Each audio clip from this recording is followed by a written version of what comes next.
I lost track of how many times I failed and lost money and done stupid things in business. But, I think you have to learn through that.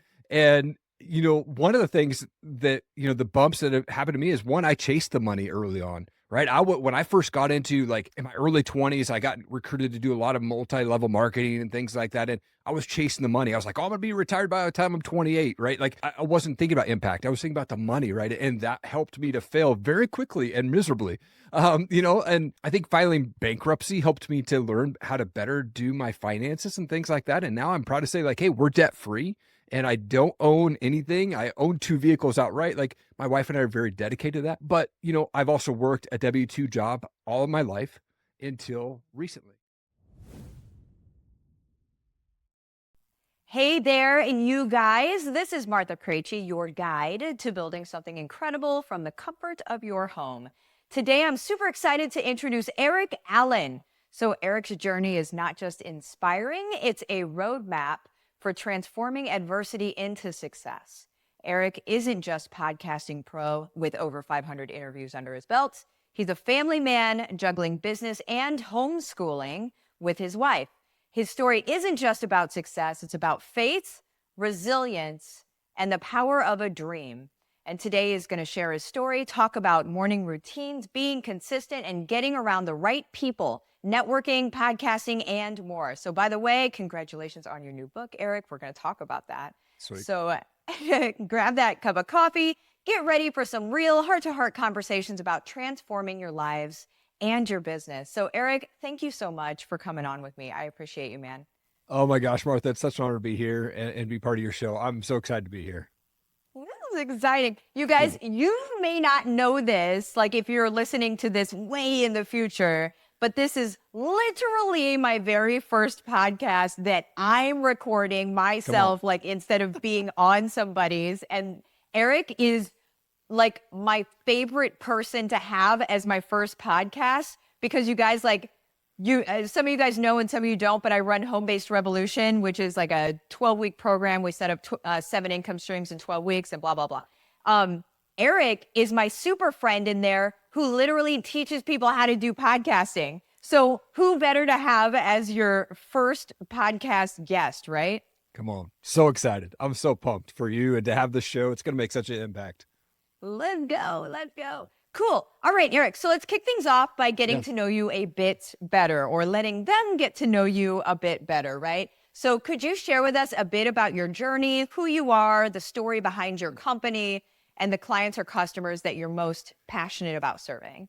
Yeah, definitely. So, I mean, my story really starts in Tri-Cities, Washington. I grew up in what I thought was a typical household, right? Little league, Sunday school. My dad would take my best friend Dave and I and throw us in dumpsters on a Saturday morning and say, go find treasure. I grew up dumpster diving. Maybe not everybody did that, but I grew up with that. And my parents were divorced at 11, and my mom got together with a guy who was very physically abusive almost immediately. And I would call the police. My mom would never press charges. It was rinse and repeat over and over. And then they did the smart thing. They got pregnant and moved us to Stevensville, Montana. It was population 1,200 people.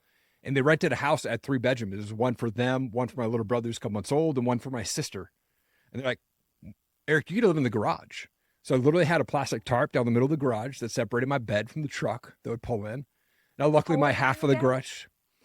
We moved there in the middle of my 8th grade year. I was about 12 years old, 13 years old. Wow.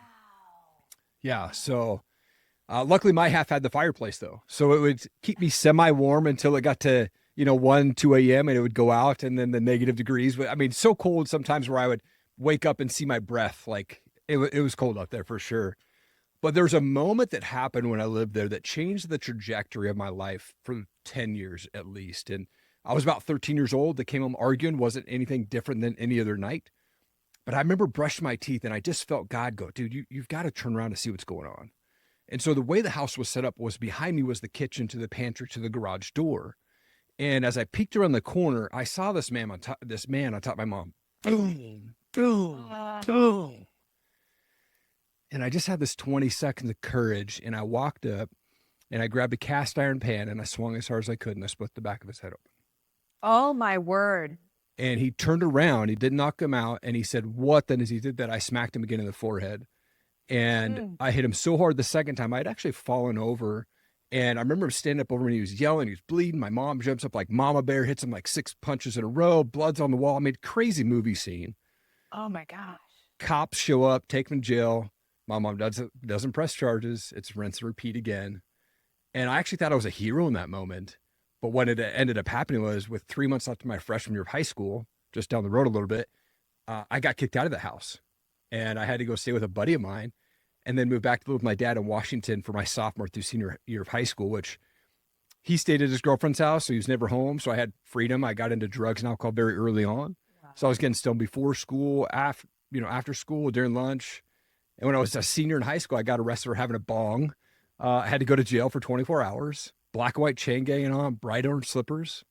And then 2 weeks after I graduated, I woke up to a Post-it note on the bathroom mirror from my dad that said, "Hey, you can't comply with house rules. You have 48 hours to get out." And so between the age of 18 and 21, I moved 21 times, living off of credit cards, living off of jobs, and, job here, job there, Yeah. and made a move to Seattle. And by the time I was 21, I was $28,000 in debt, and I had to file bankruptcy. So battling all these addictions, battling all this, lack of money, land a job for Universal Records, my dream job. And I was like, so excited to be there, but it's really bad to be in the music business when you're addicted to drugs and alcohol. I was spending a lot of time backstage, going to 2 to 3 concerts a week, and got laid off my 1-year anniversary during the days of Napster. If people downloaded music, thank you for killing my job there. But I ended up working at Starbucks at night. And one night a girl walked in and said, "Hey, we've got a cool college age event down at our church. Would you want to go?" And I'm depressed. I have no friends. And she was good looking. Yep. What time do I need to be there? Right. And I went there and I ran into these guys that I knew from 4 or 5 years earlier. And I was like, "Dude, what are you doing?" This is like on the other side of the state. And I think that was the moment that God started to plant a seed in me. Because a month later was Easter 2004. I woke up after a night of partying, surrounded by probably 15 guys in my buddy's basement. And I felt God so clearly just going, "Dude, if you don't start making a change in your life, it's going to end real quick." And so I quit cold turkey, drugs, drinking, cigarettes, everything in that moment right there and then. And I gave my life to Christ. And I called that girl up and I got her voicemail. I said, "Hey, thanks for inviting me to church. Maybe I'll see you at the store sometime." And a month later, we were dating, and we've been married for 19 years this year. Oh. So it's just been this fun journey that God's kind of had his hand in the entire time and kept me safe. I probably should have died many, many times. But I think God's got a bigger plan for me. And God's got a bigger plan for everybody out there who's, kind of feeling down in the low, right? Yeah. Oh my word. As you started your story, I'm like, man, this is rough. And then it kept going, right? And I'm like, wow, this keeps getting worse and worse. And then, for anybody that's out there that's thinking like, man, I've had it really hard, I've had it really rough. And that's for them to be able to hear you and see the turnaround that has happened. That's how God moves, right? That's how God loves to show up and show off, right? Yeah. Here's something that looks like it can't have a good outcome, and then just boom, just completely flip the script, so to speak. I love that. That's awesome. Well, tell me about what you're doing for business now then. Like what's going on with like the company that you have now? Yeah, so Erik Allen Media. So I'm a podcaster, like you mentioned, been doing this since 2017, interviewed over 500 people, including yourself. And I love podcasting. It's just amazing. And I love to coach people on podcasting. A lot of people want to start this, but they're not quite sure. I struggled in the beginning. I didn't even know what podcasting was. I was in a walk-in closet for almost my first 100 episodes. I had a 100-foot extension cord running around the bed into the closet just so I could have power in there. And, I was uploading to YouTube and sharing that link out and calling my podcast. And someone said, "Well, how do I listen on Apple?" I was like, "What the heck is that?" Right. So I had to learn everything, Google and YouTube videos. And so I coach people on how to do that. And podcasting for me, it's great with relationships, collaborations, partnerships, but I look at it so much differently. I look at it as legacy. I wish that I could go back 3-4 generations deep and hear my great-grandfather's voice and hear his story from him. And I can't do it. But I can do that for future tribes down my tribe, right? So I just want to tell people, like, look, even if you don't put it out, go put your story on video so you can share that with your generations, that are going to follow you. So I coach people on podcasting. I do some podcasting consulting. I'm also in life insurance. So I love to help people. Hey, with that final expense stuff, I've been on both ends of the spectrum. When my grandfather passed, he didn't have insurance. My grandma got hosed. She had to go move out of her house and, she still lives in a tiny apartment now, and she pays 4 times more than she did when they lived together, right? But I've also been blessed by life insurance when my father-in-law passed away. And so I just love to just share, hey, either it's going to work for some people, it's not going to work for everybody, but like, hey, I definitely recommend looking at it. So that's what I do is I help people with that stuff. And I just love those two things are big for me. But I also enjoy doing content creation for brands. So I am a level 2 seller on Fiverr, 50 plus 5-star ratings, but I work with brands. They'll send me their products. I'll do a 30-second ad or how-to video explainer videos. And I've been doing that for about 8 years. And I just love working with brands on that side of things too. That is so cool. And you're so good at it. You're just so good at it. And anybody who's wanting into that stuff, reach out to Erik. We've got his info in the show notes, but reach out to him. He's boss. He's totally boss. And a delight, a delight. So my next question is, how does your work relate to home-based business or marketing? So how do you run your, business from home? Yeah. So I've been working remote since 2015. And so that's always been a big thing. But for me, I've taken a lot of the techniques that you share in HBR and I share it with a Facebook group that I created. And I also share it out on my social media platforms, but directing people back to my website, right? So it's a bunch of different, hey, link here to link there to post there. But everything that I do is based from home. I created this home office now, and it has helped me to be able to grow in my personal growth. It's helped me to grow in client base and connect, but also make an impact. Like the money will come. I just love doing the impact stuff. And if I can share my story, if I can share a product that I'm using with somebody else and say, look, you should go check this out. And they use that and I get a little commission, great. But like, I'd rather impact them than talk about the money, right? And so the money's great, but it's all about making the impact for me. Yeah. Oh, you and I agree 100% on that. That's what, guys, if you're listening to this and you're thinking of starting something from home, or you're just trying to maybe get some like vision or inspiration by listening to this in the first place, lead with impact. Do not lead with, I need to make an extra $500 a month, because that's going to lead you down a path that isn't going to end up being sustainable for you, because you're not going to want to have to do the things that allow you to make that just extra money or whatever. But whenever you lead with impact, service, here's how I can help somebody, and oh, by the way, this extra money comes along, that is sustainable forever and ever. Amen. That's sustainable. Yeah. Awesome. So how did your career evolve and lead you to where you are today? So like, what kind of, I guess what I would want to hear is, what were some bumps in the road, whenever, like, as you've been growing this thing, what have been some bumps in the road? Yeah, there's so many bumps. I lost track of how many times I failed and lost money and done stupid things in business. But, I think you have to learn through that. And, one of the things that, the bumps that have happened to me is, one, I chased the money early on, right? When I first got into, like, in my early 20s, I got recruited to do a lot of multi-level marketing and things like that. And I was chasing the money. I was like, oh, I'm going to be retired by the time I'm 28, right? Like, I wasn't thinking about impact. I was thinking about the money, right? And that helped me to fail very quickly and miserably. And I think filing bankruptcy helped me to learn how to better do my finances and things like that. And now I'm proud to say, like, hey, we're debt free and I don't own anything. I own 2 vehicles outright. Like, my wife and I are very dedicated to that. But, I've also worked a W-2 job all of my life until recently.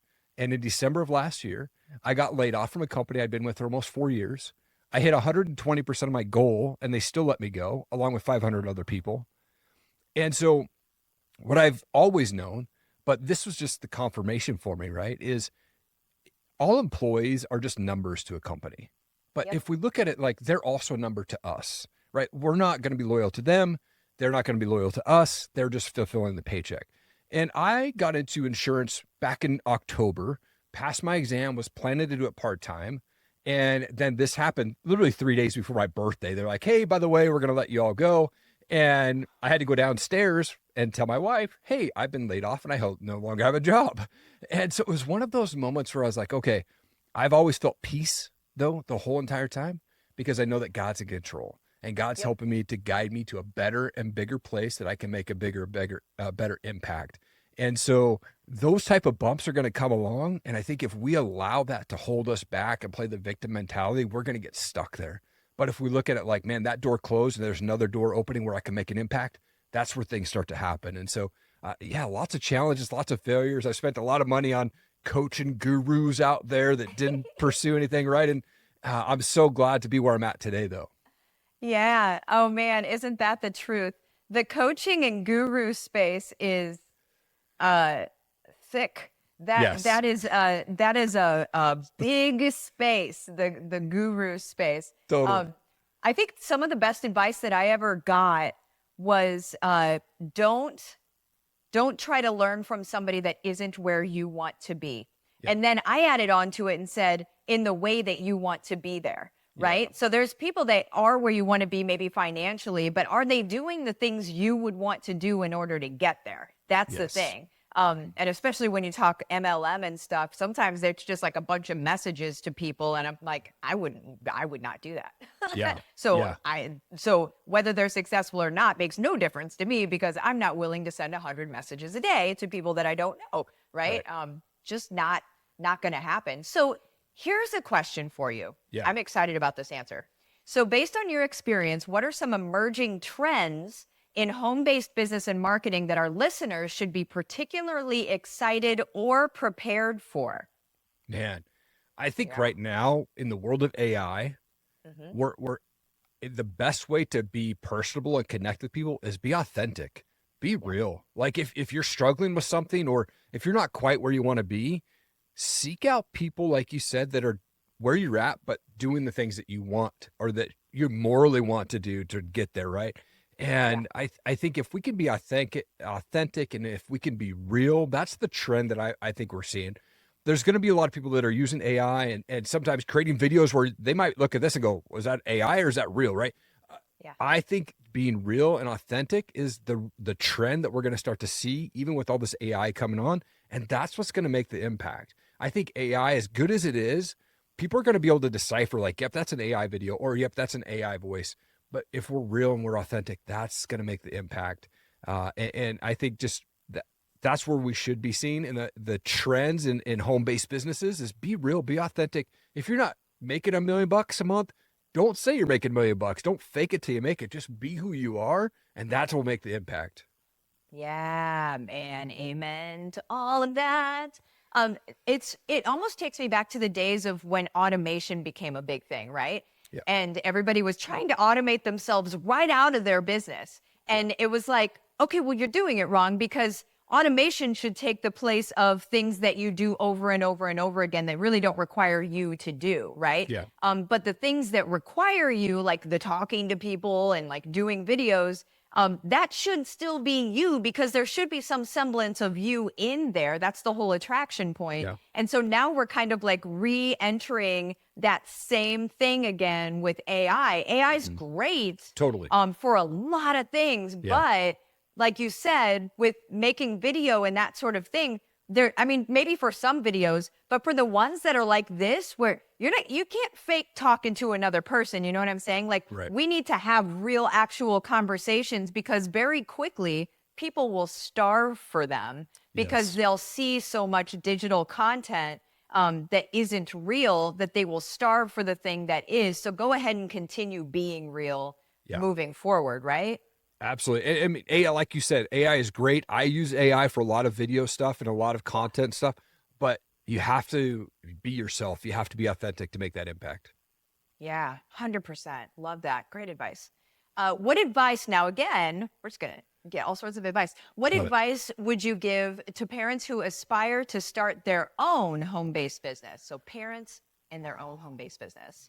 I think Yeah. this is a great question. And I think that parents, we always want to be better, right? As a married couple, we want to be a better mom, better dad, right? So I think that if you want to pursue creating a home-based business, collaborate with your spouse, partner with your spouse, keep them in the loop. Don't try to do this thing on your own, because if you keep them in the loop, they can support you. I mean, my wife is 10 times smarter than I am. And so anytime that I like think of something, I'm like, I run it by her first and she'll like, hey, did you think about this? I'm like, oh crap, I forgot about that. Right. Be in communication with your spouse on that stuff. But I think if you jump into something that you really feel passionate about and it's your purpose leading you down that path of home-based business and making an impact, go all in. Don't quit. There's going to be days where you're going to want to quit. There's going to be days where you don't feel motivated to do it, but stick with it and don't quit. And I've done this many times over my careers. I would get into something and then I quit. I had this shiny object syndrome in my early 20s, right? It was like, ooh, yeah, here, ooh, there, right? Stick with it. Don't quit, because if you surround yourself with the right people, like you said, you're going to grow. You're going to get motivated to continue to be better, but keep that communication with your spouse. That's what's huge. Yeah, you guys, that is huge. It is. And I remember in the beginning days with me anyway, I felt like I had to do it all. And it wasn't him that was making me feel that way. I think it was just my nature to kind of be like, I'm going to handle it. I got this. Blah, blah, blah. But, as years went on, the more that I go to him for guidance, for counsel, for all of these things, quite frankly, that we should be going to our spouse for anyway, whether it's business or not. Yeah.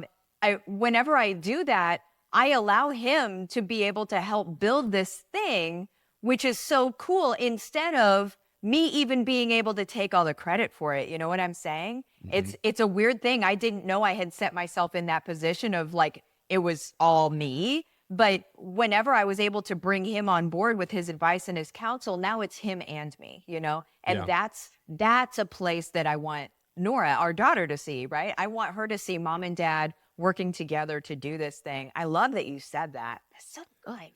So wise, Erik. So wise. Oh, thank you.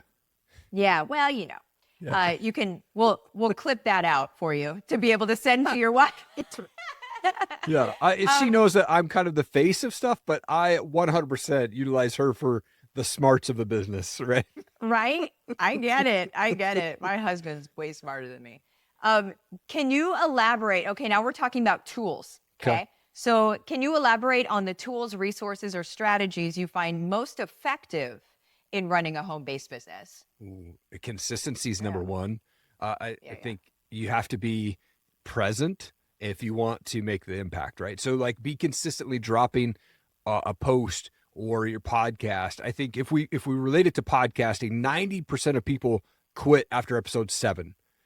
And it's because they just got into it with the wrong expectations, right? So if you can be consistent and drop your show, my show drops every Friday at 7 a.m. Pacific, and it's done that for the last 4 years. So stay consistent with that.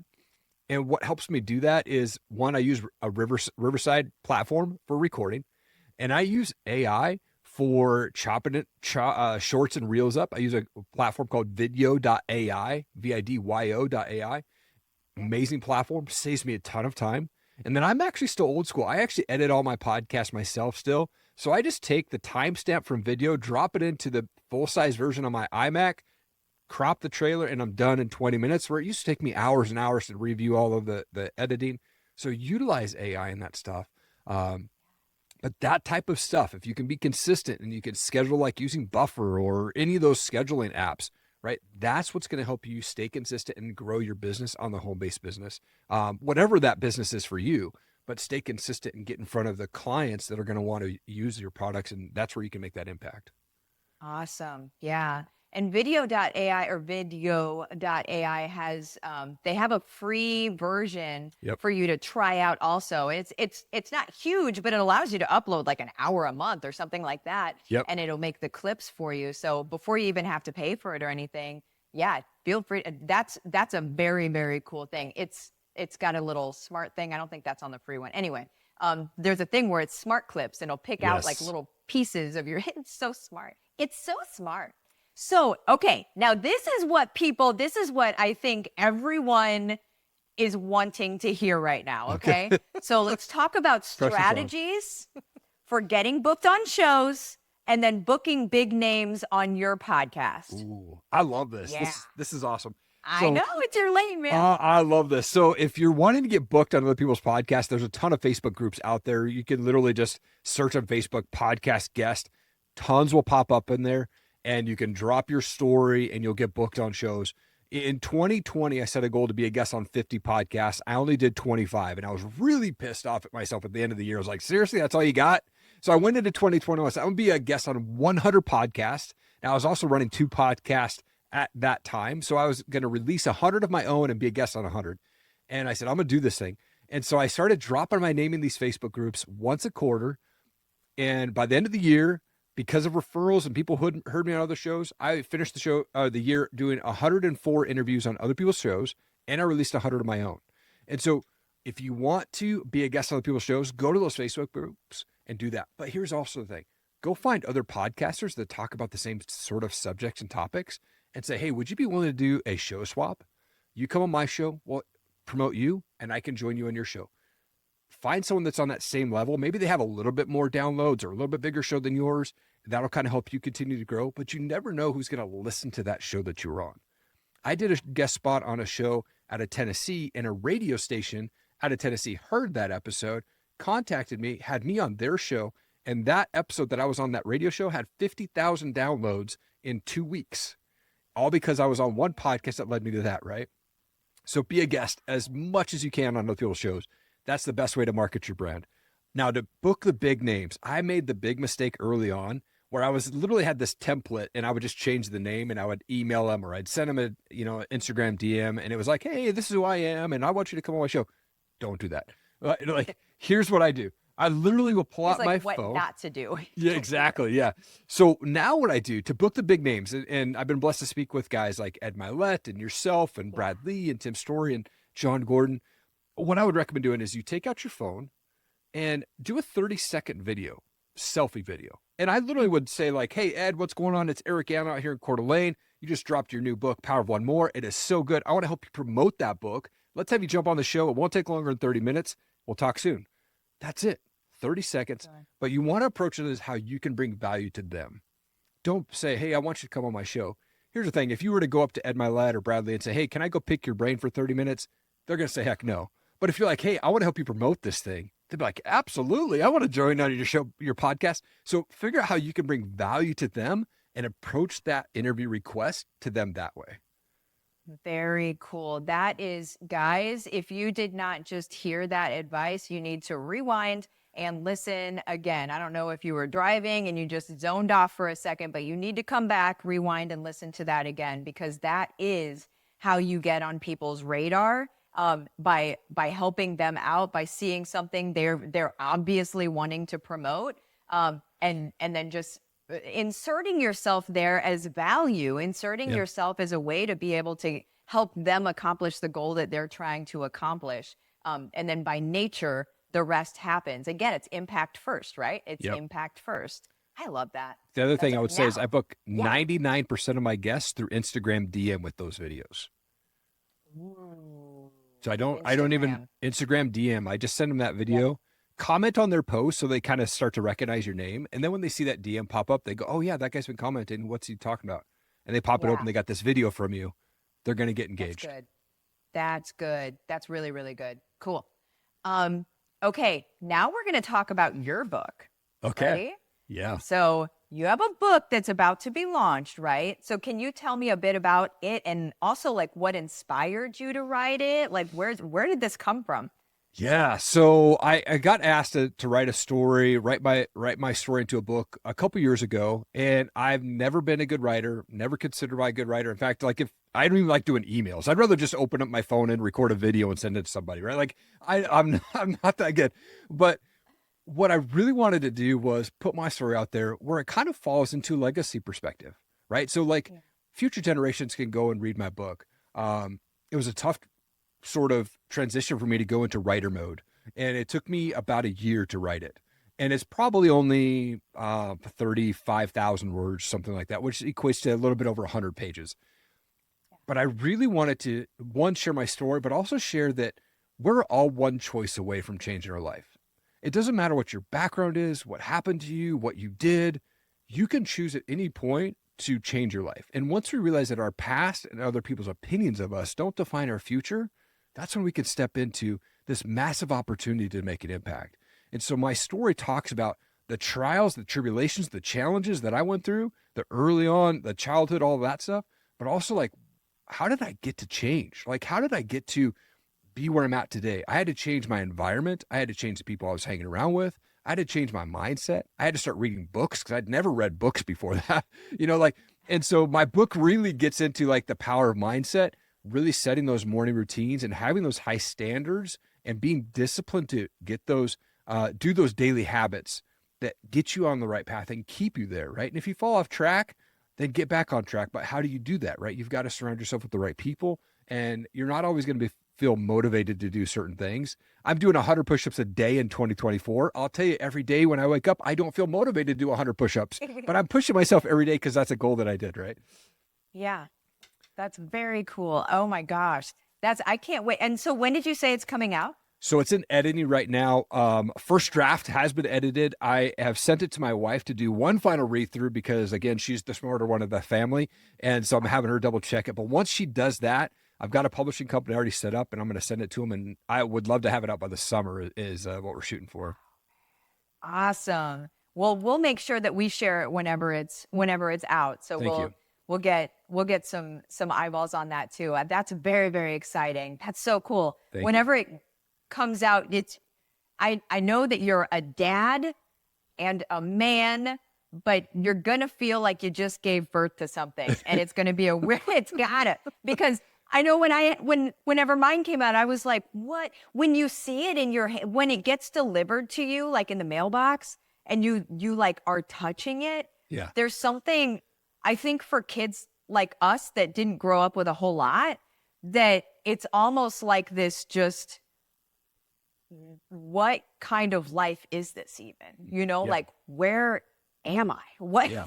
what is even happening? It's just like this weird, just, I don't know. I'm super excited to see what that feels like for you whenever it happens. I'm gonna have you back on and talk about that when it happens, because that's awesome. People need to know that feeling. I think you're going to be able to describe it really well. Maybe not like having a baby, but okay. So I know that you mentioned having a special offer for our listeners. So share more about that. Tell us more about that. So if you're interested in launching a podcast, you can go to it's a pre-recorded podcast course. It's on my website. Sorry.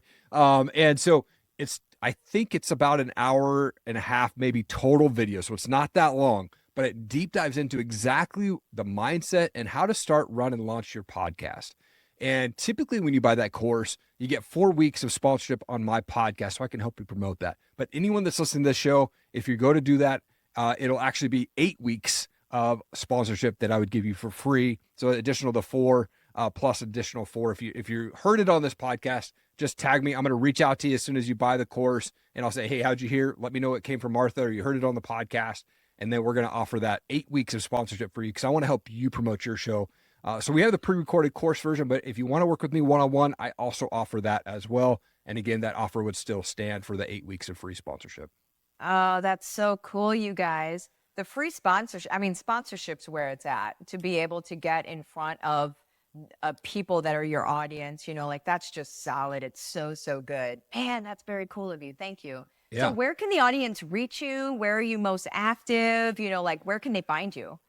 So my website is erikallenmedia.com. It's ERIKALLEN media.com. I'm probably most active on Instagram. It's just Erik G. Allen on there. And then my YouTube channel is just Erik Allen Media. I drop a show every Friday at 7 a.m. Pacific on all audio and video formats, and where we're talking with entrepreneurs, world changers, and success-minded people. Man, so good.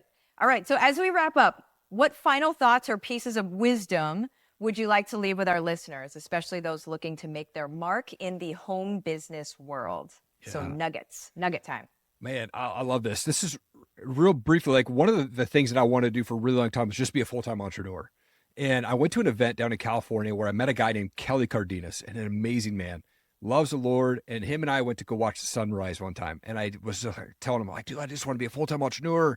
I just want to leave my job. And he's like, Erik, we're at this event where there's 50 people here and they're all millionaires except for me. I'm the one that's not. And so I'm kind of talking with him, and he goes, Erik, of those people that are at this event, they might be big entrepreneurs, but how many of them have successful marriages? And I couldn't remember one person that had not gotten a divorce from that event. And it really opened my eyes. And so if you're wanting to build this business, you're wanting to do a home-based business, connect with your spouse, do it together. Even if you're more active than your spouse in things, have that open communication, because that will be the game changer for you. And that was for me it was so eye-opening when he said that to me. And I immediately came home and was like, babe, I got to talk to you about this. Like, I got to make some things. And then listen to their wisdom, because a lot of times for sure, I'm definitely not the smartest one when it comes to that stuff, but she has such greater wisdom than I do when it comes to like really thinking about stuff where I'm just like, go, go, go, go, go. So talk with your spouse about that stuff. And if you're not married, like surround yourself with people that are living life that you want to live, but doing it how you want, right? What aligns with your values, right? Because there's a lot of people that might make a lot of money, but they didn't get there the right way, right? So surround yourself with the right people. And number two, I would just say, turn off the news. I haven't watched the news in 10 years. That one thing will give you so much time freedom back and relieve you of so much stress if you just turn off the news and just worry about you. And I tell my daughter this all the time, like, we can only control what's happening in our life right now. I can't control what the neighbor's doing or 10 states away. I can only control what I'm doing. And so just focus on that stuff. Yeah. Oh, that's so good. So good. Well, thank you, Erik. So, all right. That wraps up our chat with the amazing Erik Allen. Oh, thank you. Seriously, you guys, how inspiring was that? Like, let me know in comments. Let me know what this meant to you, what stood out to you. Be sure to, like, I think people are afraid almost to reach out to people that they hear in real life because they think, oh, those people are so busy and blah, blah, blah. Guys, we want to hear what you have to say. And we especially want to hear, and I know Erik wants to hear as well, like what meant something to you, because that's what drives people like us. Again, it's impact. It's not money. Yeah. We're driven by what has made a difference to you guys. So make sure that you're like reaching out to, I mean, if you want to reach out to Erik and just be like, man, you just blessed me. Thank you so much. Make sure you do it. Don't keep quiet. Don't keep quiet. Yeah, I respond to every DM and every comment. So if you shoot me a DM on Instagram or Facebook or fill it out on my website, I'll respond back to you. It's me personally. I don't have someone doing it for me. I will personally respond back. Awesome. And hey, we're not going to forget about his new book. So whenever the book comes out, we're going to be sharing that as well. So make sure that you grab a copy. If you have someone in mind for our show, or perhaps that someone is you, we would love to hear that from you. Just reach out to us. Let's make it happen. If today's chat sparks some ideas, dive deeper over at withmartha.com. You can just check out my website. Again, it's withmartha.com. We did not put my last name in there because then nobody would find it. Your journey to a thriving home-based business starts with those resources. And here's a small favor to ask. So if you like today's episode, give us a like, leave a comment, share your feedback. Your engagement truly helps us grow and bring more content that you love. Thanks so much for joining me and Erik today. This is Martha Krejci signing off. But hey, I'll be back soon with more stories, more strategies, and more heart-to-hearts. Until next time, keep chasing those dreams and building something beautiful. Take care, dreamers, and see you on the next episode of Home-Based Revolution.